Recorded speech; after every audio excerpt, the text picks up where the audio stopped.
ఇది చాలా అద్భుతమైన ప్రభాస క్షేత్ర మహిమ. దీనిని శ్రద్ధతో విన్నటువంటి వాడు కొన్ని లక్షల బంగారు కాసులు దానం చేసిన ఫలితం, గోదానములు చేసిన ఫలితం పొందుతాడు. ప్రభాస క్షేత్రమునకు వెళ్ళలేనివాడు ఈ మహిమ వినడం వల్ల వెళ్ళిన ఫలితం పొందుతాడు. భూమండలం చుట్టూ ప్రదక్షిణం చేయటం వల్ల వచ్చే ఫలితం ఈ ప్రభాస క్షేత్ర మహిమను శ్రద్ధతో విన్నవాడు పొందగలుగుతాడు. కాబట్టి మీరందరూ భూప్రదక్షిణ చేసిన పుణ్యం పొందినట్టే.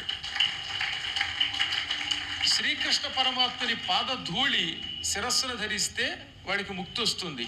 ప్రభాస క్షేత్ర మహిమ విన్నవాడు స్వయంగా కృష్ణుడి దగ్గరికి వెళ్ళి ద్వారకా నగరంలో ఆయన పాదాలు పట్టుకుని ఆ పాదధూళి శిరస్సును వేసుకోవడం వల్ల వచ్చేటటువంటి పుణ్యం ఈ ప్రభాస క్షేత్ర మహిమ విన్నవాడు పొందుతాడు.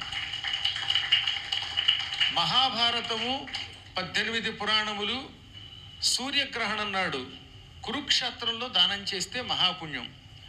ఆ పుణ్యం ఈ ప్రభాస క్షేత్ర మహిమ విన్నవాడు పొందుతాడు. ఇలా అనేక శుభములు కలుగుతాయి. చెప్పినవాడు, విన్నవాడు, వినిపించినవాడు అందరికీ శుభం ఇచ్చేటటువంటిది ఈ ప్రభాస క్షేత్ర మహిమ. ఇన్నాళ్ళు మీకోసం దీన్ని ఎంతోమంది స్పాన్సర్ చేశారు. వీరందరికీ కూడా సకల శుభములు కలుగుగాక అని అనేక విధాలుగా మంగళాశాసనం చేసుకున్నాం.